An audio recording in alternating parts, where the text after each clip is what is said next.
Olá, sou Marcelo Dores, professor e psicólogo, e nós estamos em mais uma aula sobre geografia voltada para os concursos. Agora a gente vai acompanhar uma outra parte dos espaços naturais do território brasileiro, enfatizando as características aqui da Amazônia. Você talvez já tenha visto uma aula ou vai poder ver uma outra aula sobre também o espaço natural brasileiro, o espaço natural da Amazônia, para ser mais exato. Na outra aula, a gente trabalhou características da vegetação e da hidrografia. Aqui, a gente vai trabalhar características bem mais ligadas aos aspectos climáticos da Amazônia, que de uma certa maneira é uma das características mais marcantes que a nossa região ela pode apresentar. E paralelo a isso, a gente vai também identificar algumas características ligadas ao relevo do espaço amazônico. Por que isso? Porque embora a nossa região ela não tenha uma diferença altimétrica muito significativa,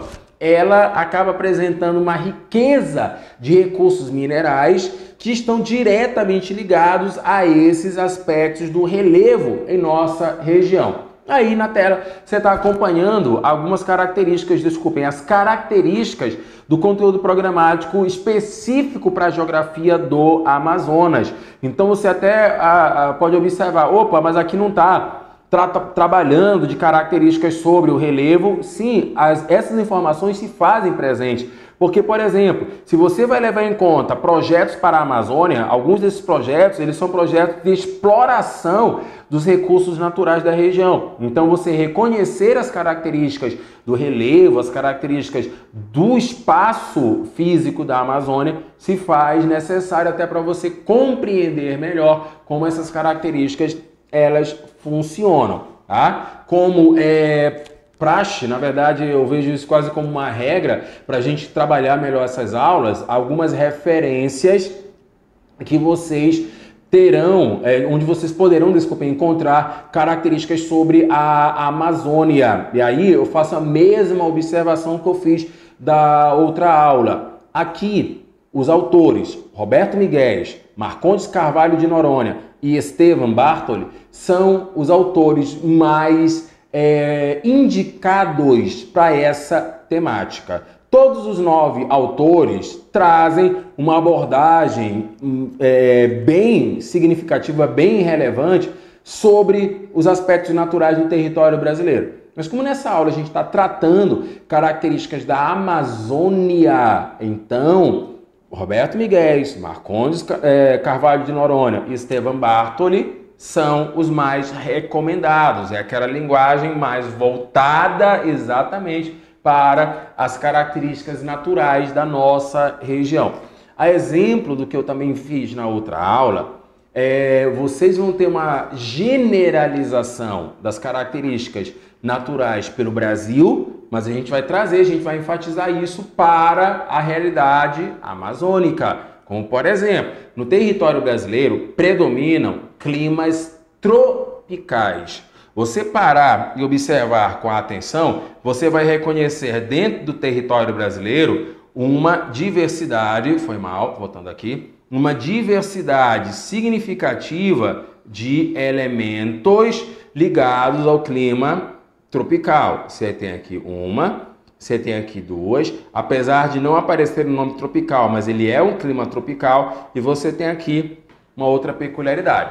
Então acompanha, de 6 modelos climáticos destacados, 4 são de clima tropical. Na prática, é até fácil você encontrar a diferença. Onde no Brasil não tem clima tropical? Aqui, ou seja, na região sul e exatamente na nossa região. Para nossa região, o clima é equatorial e para a região sul, o clima ele é subtropical. Então, esses são detalhes que você acaba observando em relação ao território brasileiro e, em especial, a nossa região. Um cuidado que você precisa ter. De fato, o clima equatorial abrange todo esse limite que eu estou separando aqui, ele é o clima que atinge a maior extensão, a maior região, desculpem, do território brasileiro. Mas se você pegar o clima tropical, onde você vai ter aqui clima tropical, aqui clima tropical, aqui clima tropical, aqui clima tropical, você vai ter esse clima ocupando uma dimensão maior em relação ao território brasileiro. Ele se espalha mais. Você pode caracterizar, professor, mas cada clima aqui é diferente, tem uma variação. É verdade, mas em geral ele é um clima tropical. Mas o que nos interessa nessa aula é a gente observar aqui, ó, o clima equatorial. Como definir o clima equatorial? De uma forma simples, você logo de cara já observa um detalhe. É o clima onde você tem a influência direta da linha do Equador. Então essa já é a característica marcante do clima equatorial. Mas algumas peculiaridades, elas precisam ser observadas em relação ao clima equatorial. Ele é um clima quente? Mas toda vez que a gente fala, é um clima quente, a gente precisa observar com calma uma informação. A média de temperatura, ela está nessa casa, tá? O que significa valores médios, até tá aqui, ó, uma média mensal sempre superior a 20 graus. Para muitas pessoas, e principalmente para quem está aqui na região, essa informação, ela é meio que esquisita. Por quê? É o seguinte, para você que está vendo essa aula e mora na cidade de Manaus, literalmente você sente na pele as características do nosso clima. É algo comum, todos nós sentimos essa característica. Mas se você está assistindo essa aula e não está na cidade de Manaus, não está nem na Amazônia, aí a coisa ela já é um pouco diferente. Talvez você entenda melhor esse detalhe. Porque para quem está aqui em Manaus, a pessoa olha a referência 24, 27 graus e não concebe isso daqui como sendo um valor elevado. As nossas temperaturas, elas são tão elevadas que você pensa, 24, 27 graus é uma temperatura fria, mas na prática não é. É que os nossos valores, eles têm uma peculiaridade. Vamos observar. A gente está numa cidade. Para ser ainda mais específico, a gente está na maior cidade dentro da Amazônia. Então você tem várias pessoas, você tem toda uma cobertura asfáltica, você tem uma área concretada, então tudo isso favorece que as temperaturas elas sejam ainda mais elevadas. E um detalhe que muita gente não percebe é que isso está lidando com valores médios. E outra, são valores médios para a Amazônia. Então muita gente incorre num erro porque ele olha esses valores e pensa, poxa, mas aqui isso é frio. A pessoa associa esses valores à cidade de Manaus e não apenas à Amazônia como um todo. Então isso é que você deve observar como sendo o aspecto. O que a gente está trabalhando aqui, só para ilustrar melhor, o que a gente está trabalhando é o clima da Amazônia como um todo. Não é apenas o clima da cidade de Manaus ou do estado do Amazonas, não. É da Amazônia como um todo. E muita gente não consegue enxergar adequadamente essa característica. Outro detalhe, desculpem, pluviosidade. Você observar que em nossa região as chuvas são intensas. É o que a gente chama de chuvas torrenciais, ou até como se observa aqui na outra parte, pancadas de chuva, sempre superiores a 2.000 milímetros. Num português bem simples e direto, são 365 dias chovendo na Amazônia. Mas entenda bem, 365 dias. Por exemplo, hoje chove num ponto da Amazônia. Amanhã chove no outro ponto da Amazônia. Na quarta chove em outro ponto da Amazônia.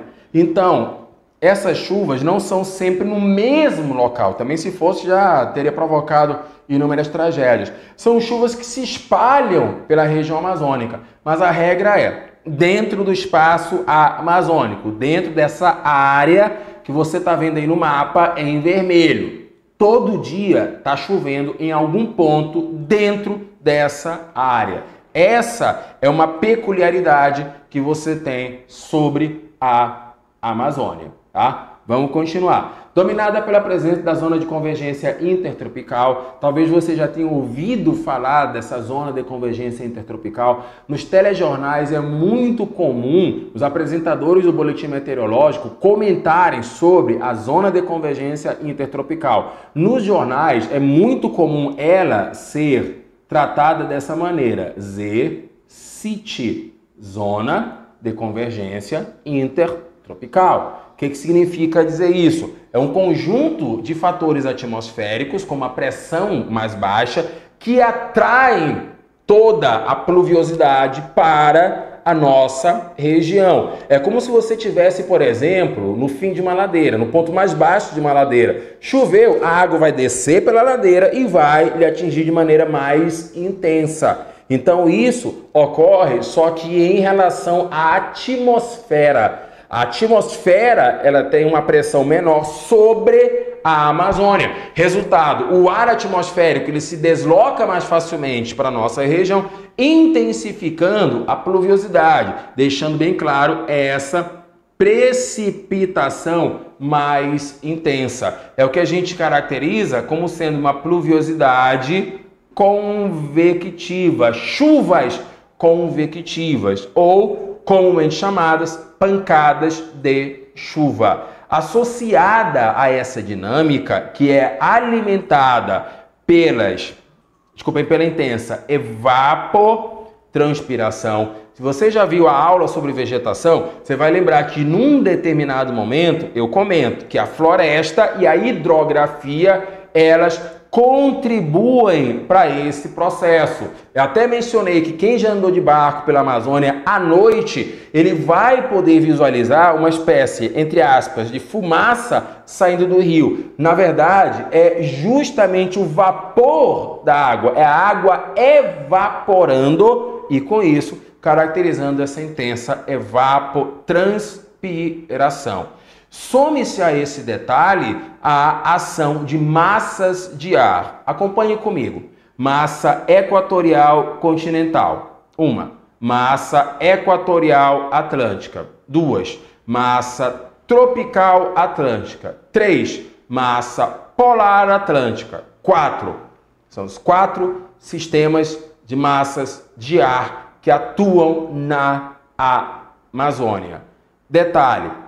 Perceberam que elas estão propositalmente destacadas, só que uma delas eu fiz um destaque diferente. A massa polar atlântica é a mesma aqui, ó, MPA, massa polar atlântica. Por quê?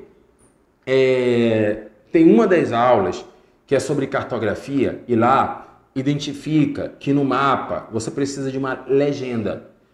Se o mapa ele é colorido, que hoje é bem comum de se observar isso através até dos aplicativos, a linguagem através das cores facilita a sua identificação. Essa linguagem, como toda linguagem, ela deve ser simples e direta, de uma forma que qualquer pessoa consiga entender aquilo dali. Então, como você está se referindo a aspectos climáticos, a temperatura ela logo é representada de duas formas. Ou está quente ou está frio. Pronto, simples. Eu sei que você pode encontrar meio termo, mas, em linhas gerais, ou é quente ou é frio. Se é quente, representa em tons vermelhos. Sob vários aspectos, vermelho ele é associado a calor ou algo do gênero. Tá? Então, todas as massas que aqui estão identificadas em vermelho, porque são massas quentes. Então, massa equatorial continental é quente, equatorial atlântica é quente. Aliás, se ela veio da faixa equatorial, você já sabe, é uma massa com temperaturas elevadas, tá? Mas a massa polar atlântica, ela é uma massa fria. Então o ar que essa massa está trazendo é um ar frio. Por essa razão, a massa polar atlântica, ela é responsável pela ocorrência da friagem. O que é a friagem? É um fenômeno atmosférico pausa. Se tem a ver com clima, sempre será um fenômeno atmosférico. Então, é um fenômeno atmosférico que ocorre entre junho e julho. Por quê? Porque nessa época do ano, o restante do território brasileiro vive a ocorrência de um inverno. Sendo assim, as baixas temperaturas do inverno facilitam o deslocamento dessa massa polar atlântica a ponto dela chegar até a Amazônia. Mas é mais ou menos a seguinte situação. Imagine você fazendo uma caminhada entre dois pontos significativamente distantes na sua cidade. Ao chegar ao seu destino, possivelmente você vai estar cansado, você vai estar morto de sede, devido à energia que você consumiu ao longo dessa viagem. Com uma massa de ar, você vai ter uma situação parecida. Quanto mais longe a massa se desloca, mais ela perde energia. Então, acompanha comigo. Você tem uma massa polar atlântica que se forma e atinge primeiro a região sul do país. Até que essa massa consiga chegar à Amazônia, ela percorreu uma distância significativa. E por ter percorrido essa distância, ela chega à Amazônia enfraquecida. Então, todas as vezes que você bater os olhos sobre uma friagem, você tem isso, sendo uma consequência da massa polar atlântica, mas que ocorre de forma enfraquecida. Então, isso dura 2, 3 dias.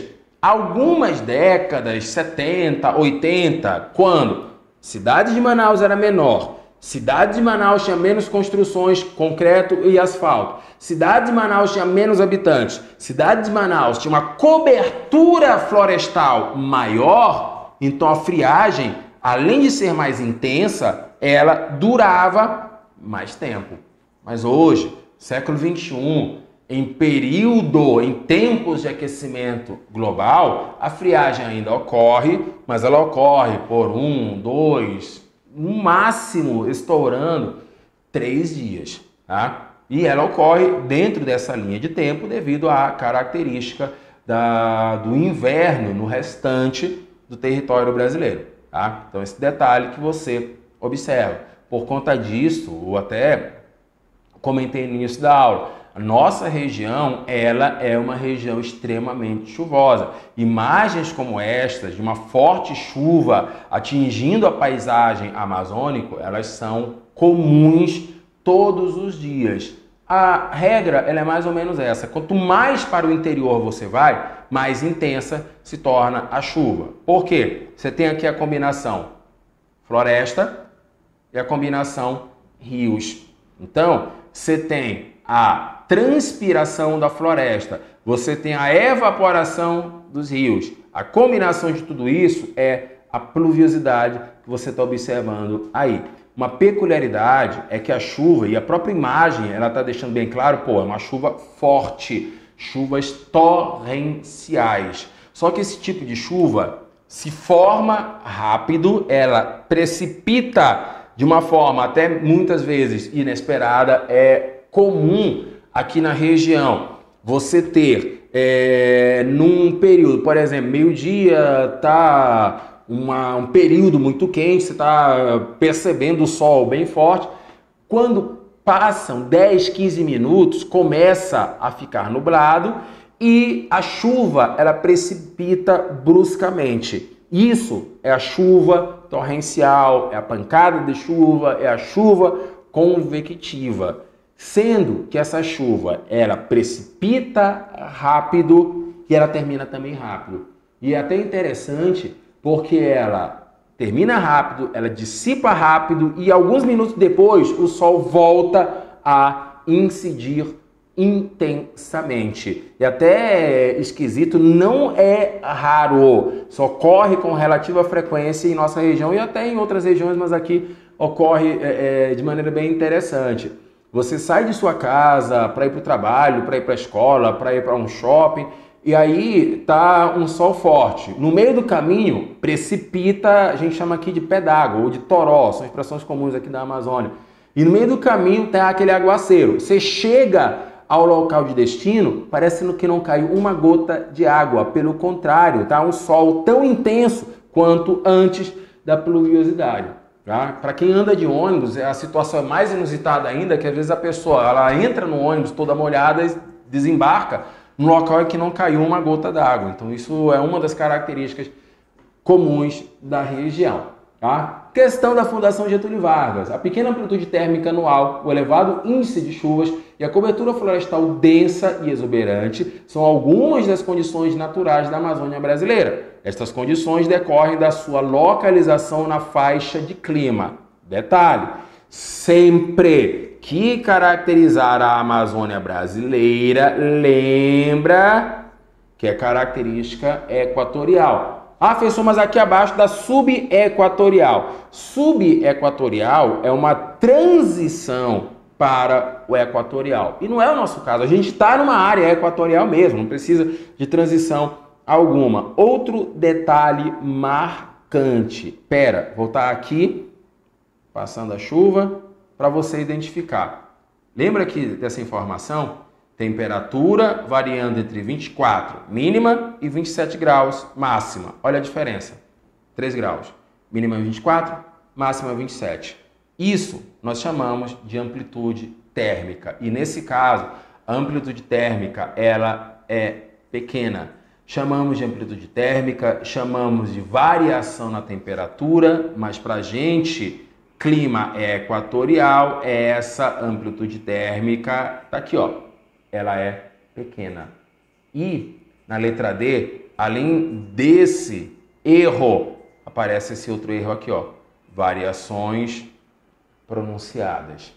Lembra que eu também falei que todos os dias, que todos os dias chove na Amazônia, então essas chuvas, para isso acontecer, elas são bem distribuídas ao longo do ano. E na outra alternativa, o que ele menciona? Chuvas irregulares. Chuva irregular, chove pouco e chove de maneira aleatória. Não é o caso da Amazônia. Falou em Amazônia, lembra que é uma região chuvosa. Isso é facilmente observável nesse gráfico. Esse gráfico é o que a gente chama de climograma. Acompanha. Informações que você tem no climograma. 3 tipos de informação. Informação 1, uma informação alusiva à linha de tempo. O climograma começa em janeiro, passa em fevereiro, março, abril, maio, junho, julho, agosto, setembro, outubro, novembro, dezembro. Isso é um climograma. Informação 2, todo climograma ele te dá uma escala para você identificar a temperatura. Então, isso mostra características de um climograma. Tá? E informação 3, todo climograma também te dá uma escala para que você identifique características da pluviosidade. Então, todo clima ele te dá característica da temperatura, característica da pluviosidade. É importante você observar que temperatura e pluviosidade variam o tempo inteiro. Eu costumo perguntar em sala de aula, para ilustrar essa situação, sobre a temperatura do corpo humano. Se você parar para lembrar, a gente poucas vezes afirma que a temperatura ela é precisamente aquele valor. A gente meio que, é entre essa e essa temperatura, entre 36 e 37 graus. Tá? Então, isso é uma mostra de que falou em temperatura, ela sempre vai estar variando. Beleza. Por isso, toma cuidado. O que você está vendo aqui? A linha de temperatura. A linha de temperatura de qualquer climograma, ela é representada através de um traço horizontal. Aí você identificou aqui a linha do climograma. Aí você pensa, mas essa linha ela está totalmente reta. Se ela está reta, então ela não varia. Toma cuidado. Exemplo, volta lá para aquela questão e aí você tem A variação na temperatura, ela existe, só que ela é o quê? Pequena. E é exatamente isso que você está vendo nesse climograma. Como ele não é um climograma técnico, na verdade isso aqui é o desenho de um climograma, não é o gráfico que você vai ter exatamente. Isso aqui é só para facilitar a explicação. No gráfico você não vai ter alguém desenhando uma nuvenzinha lá para caracterizar, colocar lá um termômetro para caracterizar a temperatura e pluviosidade. Não. Então, o que acontece? Aqui você deve perceber que a variação ela existe, mas ela é pequena. Ela está entre 20 e 30 graus. Mas o que acontece? Você vai observar que a temperatura ela puxa bem mais para perto dos 30 graus. Tá? Então esse é o detalhe do climograma da Amazônia. Toma cuidado, principalmente você que é amazonense. Você que está acompanhando essa aula, que é amazonense, toma cuidado.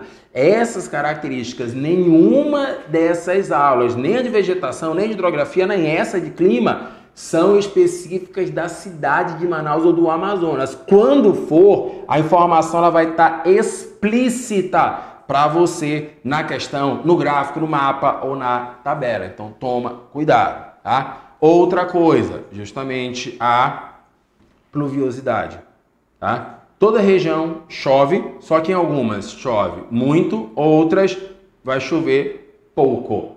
E aí, olha o detalhe. As barras aqui representadas, elas estão identificando a pluviosidade. Lembra da primeira informação que eu mencionei sobre o climograma? A linha de tempo? Pois é, olha só, mês de janeiro, você tem uma pluviosidade na faixa de 160 milímetros. Mês de fevereiro, a pluviosidade ela já ficou na faixa de 200 milímetros, já é um pouco mais chuvosa. Época mais chuvosa é essa daqui, mês de abril, onde a média ela já oscila ali em 300 milímetros. Mês menos chuvoso, tá aqui ó, por volta de julho, onde nesse mês você tem mais ou menos 120 milímetros. Mas nota o detalhe, chove pouco, mas ainda assim chove, por isso toma cuidado. Na Amazônia, todo dia está chovendo, tá? Agora, sabe o detalhe que eu falei? Características do climograma da Amazônia. Só que agora, olha o detalhe aqui nessa questão. Aqui é o climograma, agora sim, é um climograma específico para Manaus. Pausa. Eu costumo dizer o seguinte, toda questão com gráfico, mapa, tabela e o climograma é um gráfico, é uma questão fácil. Porque ele te mostra, ele te diz explicitamente o que você tem que observar. Só que tem um detalhe, tu tem que prestar atenção. Tu tem que manter o teu foco direcionado para um detalhe. É um climograma? É. Só que esse é específico de Manaus. Mas Manaus está na Amazônia. Então ele vai ter que apresentar características similares, parecidas com os da Amazônia. Então vamos ver. Olha só. Linha de pluviosidade. Detalhe. Nota uma situação. Climograma anterior, a referência pluviosidade, ela estava para a sua direita. Agora, ela está para a sua esquerda. Então, por isso que você tem que prestar atenção. Isso não é uma regra absoluta. Sempre vai ser dessa maneira. Não. Então, por isso você tem que focar a sua atenção. No outro climograma, época mais chuvosa. Primeira metade do ano. Janeiro, fevereiro, março, abril. Tá aí, ó. Janeiro, fevereiro, março, abril, sendo a época mais chuvosa. Só mudou porque nesse climograma, março é o período mais chuvoso. No outro, era abril. Mas março e abril, pela proximidade, acabam tendo essa peculiaridade. Linha de temperatura mínima ficou ali na casa de 26 graus. Máxima registrada ficou pouco acima de 27 graus e meio. Percebeu? 1,5 grau de variação entre a mínima e a máxima temperatura registrada. É um climograma específico de Manaus, mas ele ainda se mantém fiel às características genéricas da Amazônia. Por isso, letra E é a resposta. As chuvas são abundantes e mesmo entre junho e outubro, você não tem uma época verdadeiramente seca. Lembra do que eu falei? Presta atenção, porque você vai lá, ó, professor, agosto foi o mês menos chuvoso, mas olha aqui, ó, pouco, mas choveu. Então, essa informação embasa esse detalhe. Não tem registro de uma época verdadeiramente seca. Minha avó costumava falar uma frase: em sítio de pobre, chuvisco é temporal. Porque para a climatologia, se está chuviscando ou está caindo uma tempestade, tudo é precipitação.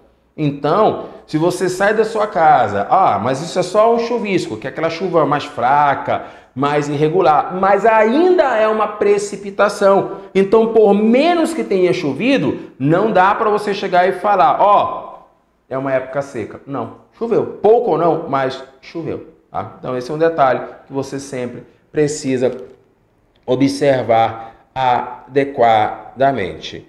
Relevo da Amazônia.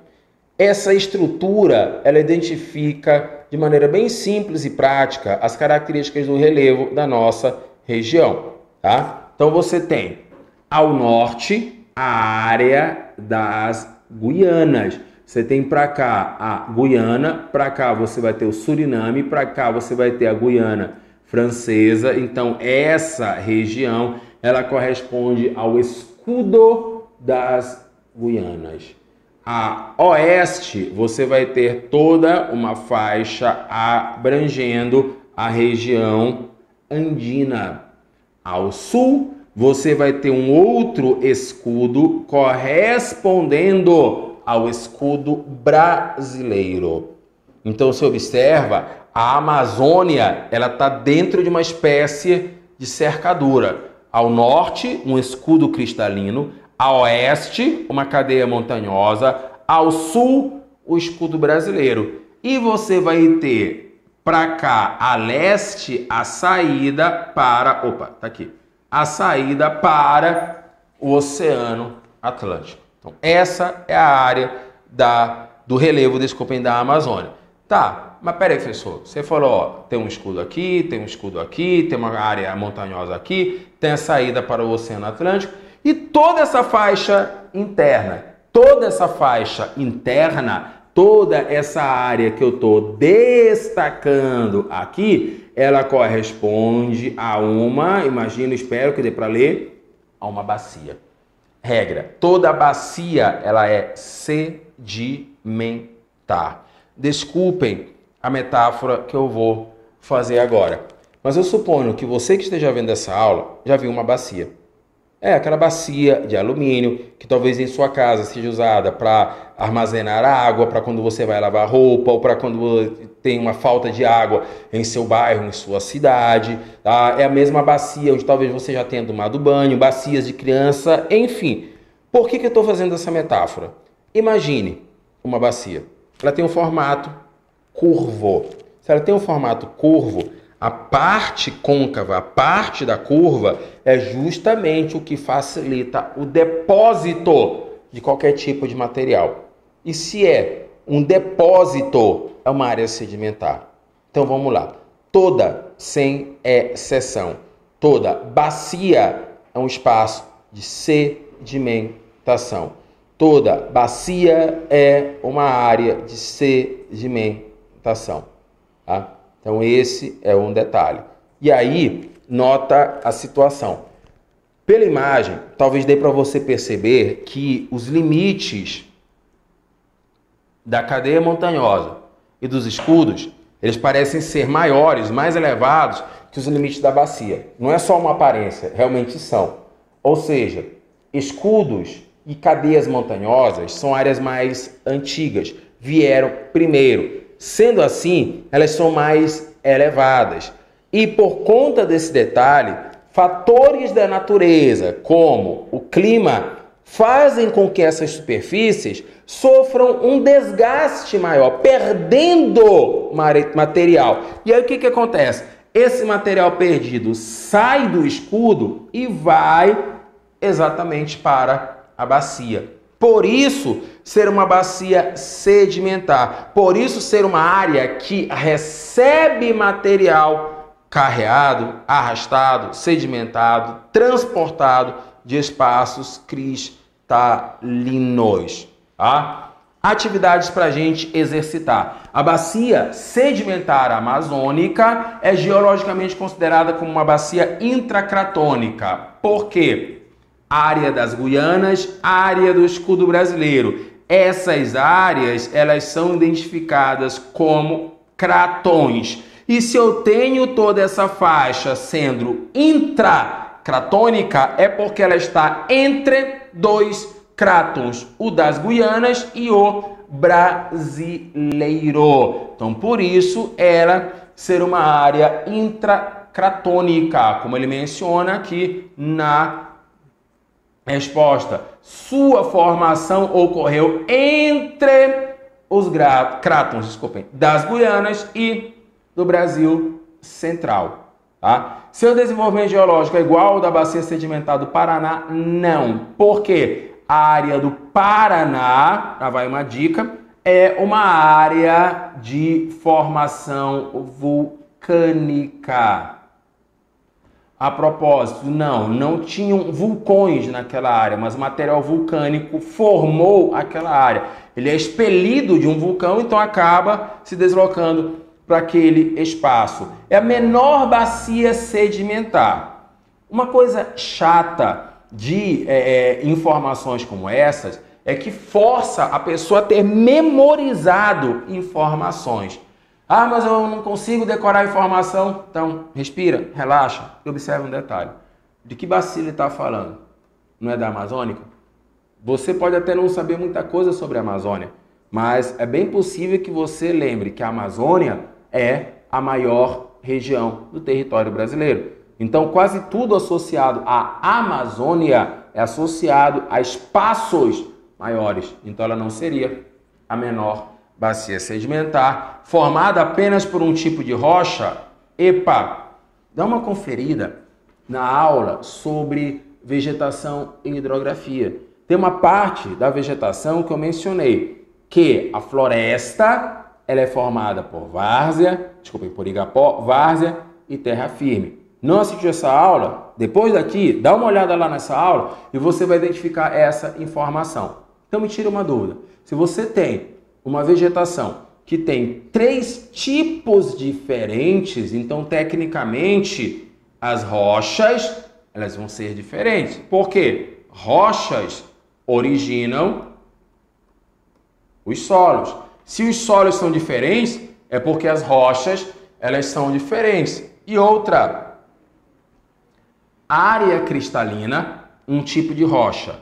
Cadeia montanhosa, outro tipo de rocha. Área sedimentar, outro tipo de rocha. Então você tem pelo menos 3 tipos diferentes de rochas. E dessa forma, não teria como todas as alternativas estarem corretas. Tá? Um detalhe que funciona como um alerta. Tá? Faça um pequeno intervalo, coisa rápida, simples, faz um pequeno intervalo aí nessa aula. Por exemplo, você talvez possa estar acompanhando isso por um tablet, pelo smartphone, faz um pequeno comentário, faz um pequeno intervalo, dá um pulo lá no Google e digita esses marcadores, essas 3 palavras que eu vou falar: vegetação, Amazônia, degraus, tá? Essas 3 palavras, vegetação, Amazônia, degraus. E põe lá para buscar. Buscou, vá direto para a parte de imagens do Google. Nessa parte, você vai encontrar exatamente essa imagem. Tá? Ponto favorável. Ela te mostra E de maneira bem simples e prática, é fácil você encontrar um perfil da paisagem amazônica. Lembra lá das palavras? Vegetação, Amazônia, degraus? Você tem a característica da vegetação do espaço amazônico e apresentando degraus. Lembra do comentário que eu fiz agora há pouco? É a divisão na região de Igapó, primeiro degrau, várzea, segundo degrau, terra firme, terceiro degrau, tá? Só que tem um pequeno problema. Esse tipo de imagem, essa imagem em especial, ela traz um pequeno erro, um pequeno equívoco. Qual é esse erro? Qual é esse equívoco? Olha só, deixa eu apagar aqui as marcações para facilitar a explicação. Você tem bem aqui um rio. Aí o que acontece? Você tem o Igapó numa margem. Aí você pensa, pô, o rio, ele influencia diretamente esse trecho da vegetação. Beleza. Mas você continua tendo o mesmo rio e ele inclusive caracteriza que durante a enchente o nível do rio pode chegar e atingir a área de várzea. E aí você nota o detalhe, inclusive lá na aula sobre vegetação, embora eu não tenha usado essa imagem, mas eu usei uma imagem que você via o Igapó, a várzea e a terra firme, como se fosse um degrau. Primeiro degrau, Igapó, segundo degrau, a várzea, terceiro degrau, a terra firme. Só que isso cria a ideia de que Igapó e várzea estão ali lado a lado. E não é verdade. Na mesma aula de vegetação e hidrografia, você identificou que existem rios de água escura e rios de água branca. E aí o que acontece? Se eu estou procurando área de Igapó, toda a área de Igapó, ela fica às margens de rio de águas escuras. E se eu estou procurando várzea, várzea fica às margens de rio de água branca.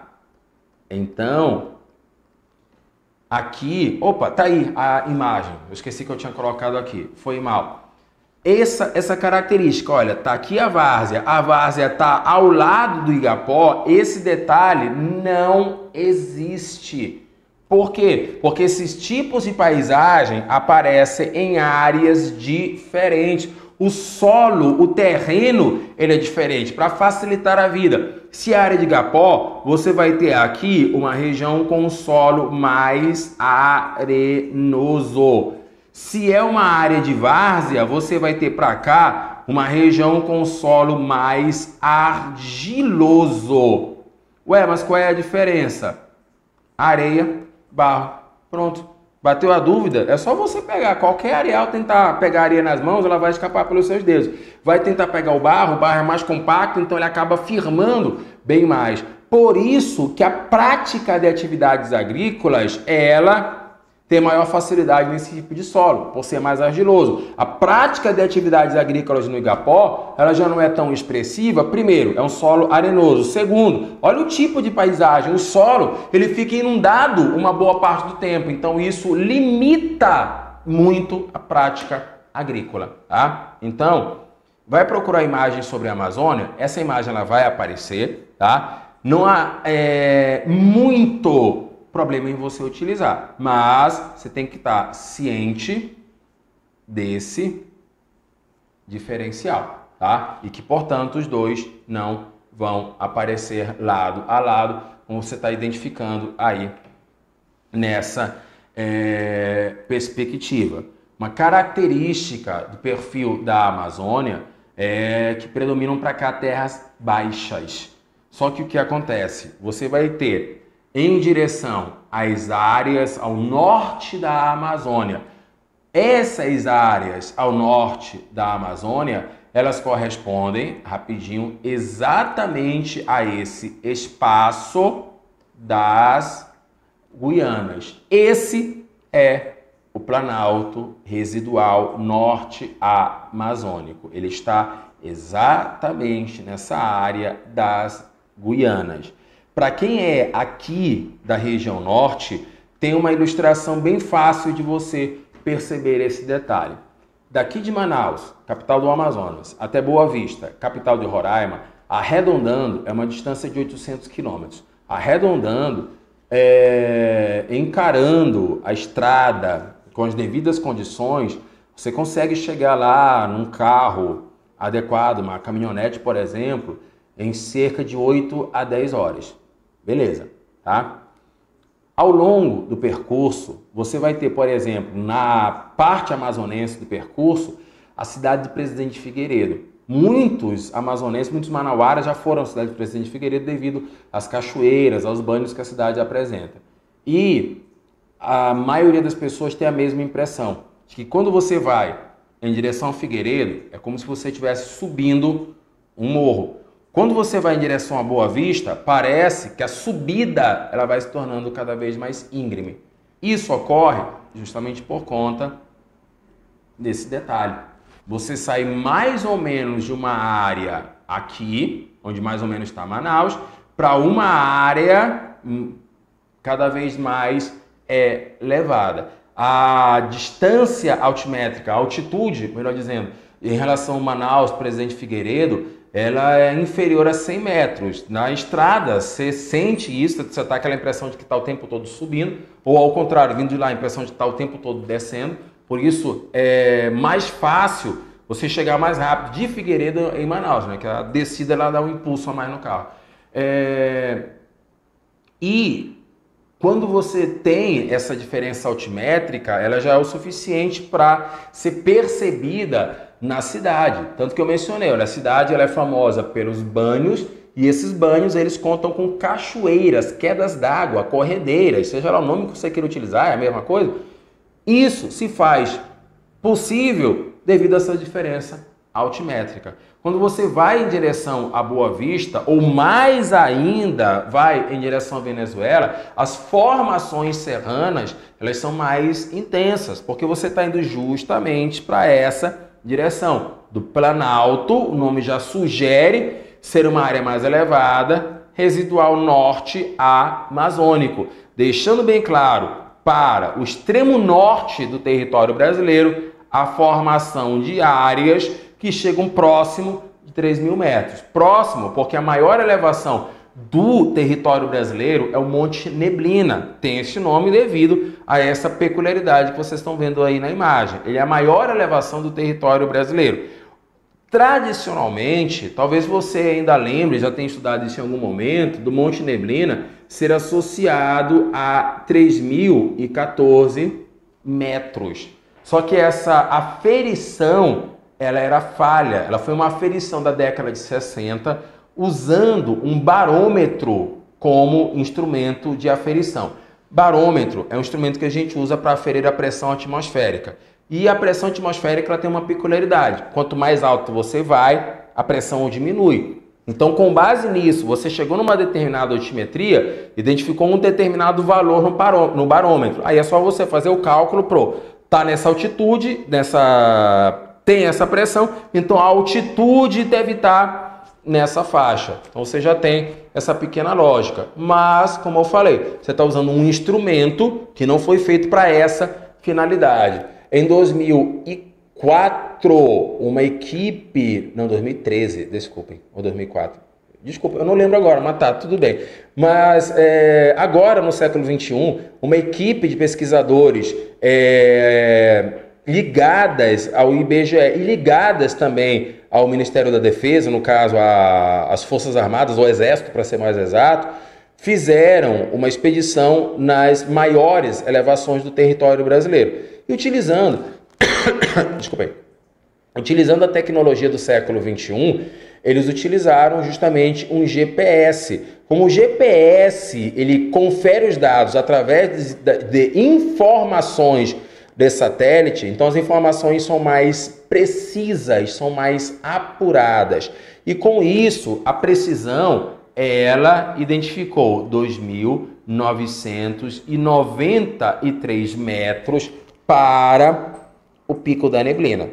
Então, uma diferença significativa. Você pode pensar, professor, mas foram só 20 metros. Mas, querendo ou não, é uma diferença porque você está mapeando um território. Então você precisa passar uma informação precisa. Imagina o seguinte, você está acompanhando essa aula para se preparar para um concurso público. Você vai atender a população. E aí, de repente, você, como servidor público, passa uma informação sem precisão.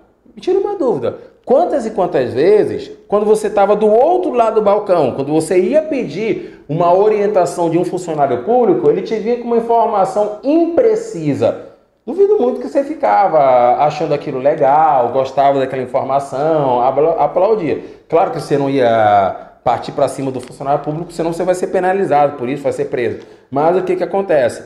Tá? É preciso que você tenha essa coerência de se ater ao fato de que, se é para passar uma informação, ela precisa ser o mais precisa possível. Se você não sabe, chega e fala que não sabe. Que nem como eu fiz há alguns minutos, realmente deu um branco. Até agora eu não estou lembrando se foi 2013 ou 2003 que foi feita a expedição. Então eu falei logo, pô, deu branco, não lembro realmente, tá? Num outro momento chego, paro, pesquiso e menciono para vocês, tá? Porque do contrário, até gera uma pequena complicação, tá? Mas para facilitar a vida, dá uma procurada no Google aí, me ajuda depois, tá? Beleza, tá? Então, algumas peculiaridades sobre o relevo amazônico. Basicamente, vou até mudar aqui para ter maior destaque, que aí com fundo preto não ia dar para aparecer o marcador vermelho. Então, ó, você tem a planície do Rio Amazonas. Acompanha comigo. Depressão da Amazônia Ocidental. 2. Depressão marginal norte amazônica. 3. Depressão marginal sul amazônica. 4. Planalto da Amazônia Oriental. 5. Planaltos residuais norte amazônicos. 6. Num total de 7, porque aqui, infelizmente, ele esqueceu um detalhe. Olha só, você tem a depressão marginal norte e a depressão marginal sul. Você tem o planalto residual norte e também vai ter o planalto residual sul amazônico. Tanto que naquele mapa que a gente viu mostrando a diferença de altimetria, ele menciona o planalto residual. Então estas são as 7 formas de relevo que caracterizam a paisagem amazônica. Dessas 7, a principal delas é a depressão da Amazônia Ocidental. Por quê? Quando ele menciona aqui, ó, abrange a maior parte da região. Então, a maior parte da nossa região está em uma área de depressão, da depressão da Amazônia Ocidental, desfazendo um equívoco comum de nós mesmos manauaras comentarmos. Nós, aqui na cidade de Manaus, estamos na área de um planalto da Amazônia Oriental. Muita gente alimenta o equívoco de que nós estamos na planície amazônica. Não. Por quê? A área da planície amazônica hoje é a área da planície do Rio Amazonas. É importante você levar em conta esse detalhe, porque aqui em Manaus nós não estamos às margens do Rio Amazonas. O Encontro das Águas, um cartão postal aqui da cidade, ele está quase uns 10 quilômetros distante aqui da cidade.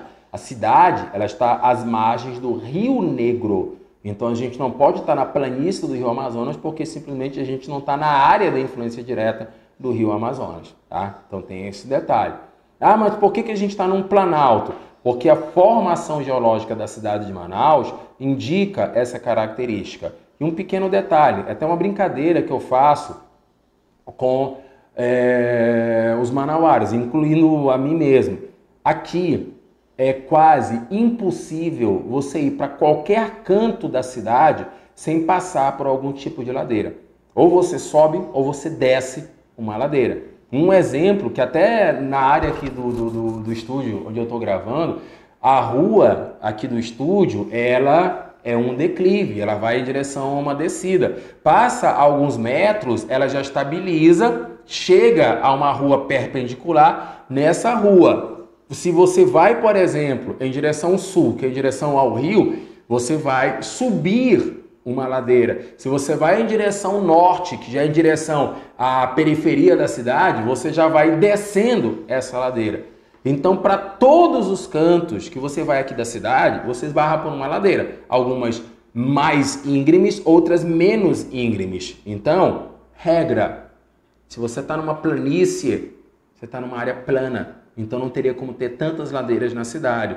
Mas se você está num planalto, aí justifica a presença de ladeiras, de declives, ou aclives, né? Você está subindo, declive você está descendo, é só questão de direção que você está tomando. E isso caracteriza a nossa paisagem. Então toma cuidado, tá? Principal forma de relevo da Amazônia é a depressão da Amazônia Ocidental e pra gente aqui em Manaus, estamos no Planalto da Amazônia Oriental. Uma outra peculiaridade é que por estarmos em uma região coberta por floresta, é muito comum aquela interpretação de que se o solo ele sustenta toda uma floresta, então é um solo rico. Mas não. Numa das aulas, inclusive na aula de vegetação, teve lá uma questão que eu até comentei esse detalhe, de que os solos da Amazônia, eles apresentam pouca espessura. Essa parte que eu estou destacando aqui e que você está vendo sendo uma área mais escura, é justamente a camada orgânica. É a última camada do solo a se formar, o solo se forma de baixo para cima, então essa área foi a última área a se formar, é a área orgânica porque ela recebe o material orgânico da própria floresta. Mas o que acontece? Olha esse perfil, essa camada orgânica ela é superficial. Tirou a floresta, você tira o fornecedor desse material orgânico. Resultado, essa área ela fica exposta às chuvas e essas chuvas provocam o que a gente chama de lixiviação. Complicado o nome? Desculpa. Complicado o nome? Então, você pode identificar como sendo isso uma lavagem. Lavagem do quê? Do solo. Simplesmente a chuva chega e arrasta, retira material do solo, tornando o solo mais frágil, mais improdutivo. Do jeito que está aqui, é possível plantar? Dentro da floresta, sim, é possível plantar. Tirou a floresta? Não, aí já não é mais possível plantar. A possibilidade maior de plantio fica em áreas como essa que você está vendo, que aqui você está visualizando áreas de solo de várzea. Você está numa área de influência de rios de água branca ou água barrenta. Você observa o solo, ele vai ter uma tonalidade permitindo o desenvolvimento de material mais orgânico, aumentando, nutrindo ainda mais as características deste solo, tá? Aqui, só para você acompanhar um pouco a evolução dos conceitos de relevo que o território brasileiro e a Amazônia ela foi apresentando. Ó, você tem aqui a planície amazônica, que correspondia a toda essa faixa aqui presente. Por que eu falei no passado? Porque, ó, isso foi uma classificação da década de 40, elaborada pelo geógrafo Haroldo de Azevedo. Por ser a década de 40, você já observa, a tecnologia nessa época era limitada, e é verdade. E essa limitação tecnológica, ela influenciou negativamente na classificação. Por isso, a classificação das décadas 50 e 60 do professor Aziz Nassib Absaber, ela já foi bem mais técnica. Notou a diferença?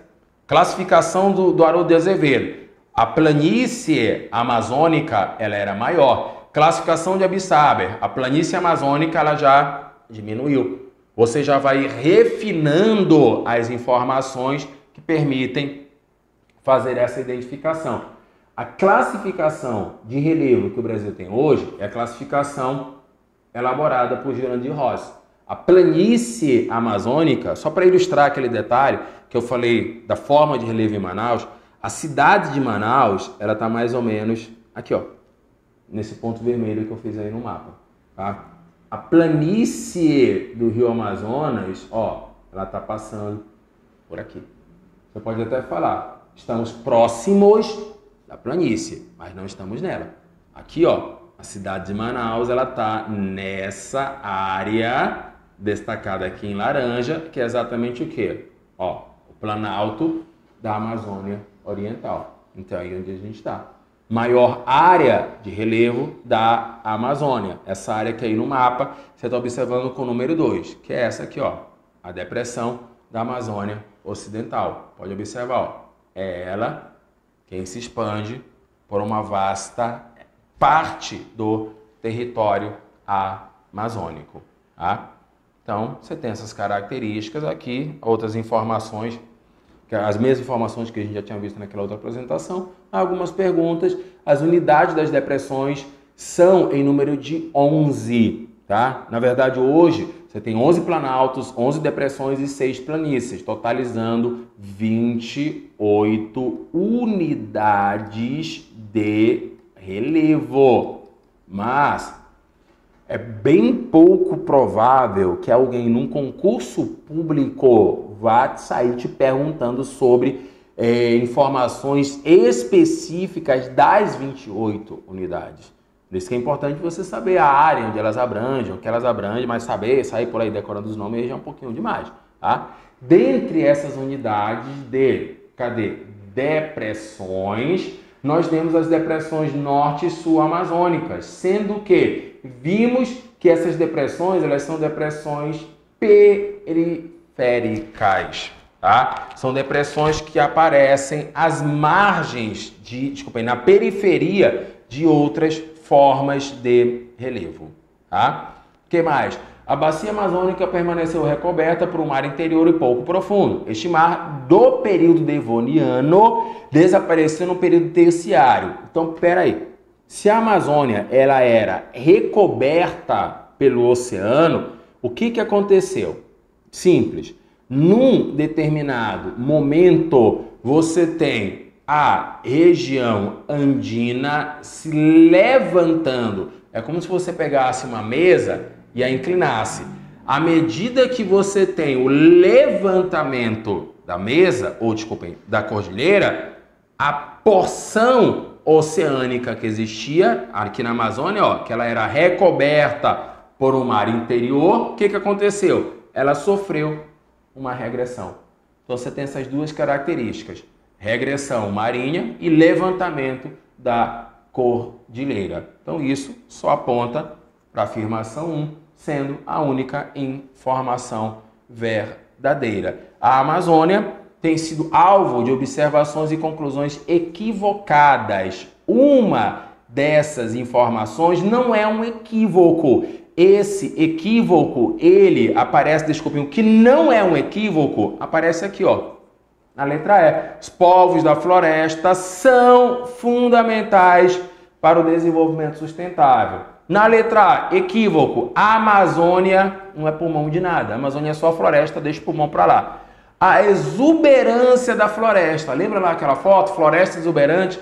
É isso que provoca a fertilidade dos solos? Não. Por quê? Solos da Amazônia não têm essa fertilidade exuberante. Na letra C, desmatamento seguido de queimada. Se você está queimando a vegetação, você está piorando, agravando o efeito estufa. E a Amazônia é um espaço vazio. Bom, acontece o seguinte, você está vendo essa aula, eu estou aqui, tá? O técnico que está me ajudando a gravar essa aula também está aqui no estúdio junto comigo. No prédio em que a gente está, devem ter pelo menos umas 10 outras pessoas. Significa dizer que existem seres humanos na Amazônia. Ah, e outra coisa, a cidade de Manaus, ela tem mais de 2 milhões de habitantes. Então tome um pequeno cuidado. Nunca coloque a Amazônia como sendo um espaço vazio. Ela pode ter poucos habitantes, mas espaço vazio ela não é. São duas informações diferentes, tá? Então, essa Foi mais uma aula enfatizando os aspectos naturais da nossa região. Eu espero ter ajudado a esclarecer muitas dúvidas que você tenha sobre o espaço amazônico. Tudo bem? E até a próxima aula. Muito obrigado.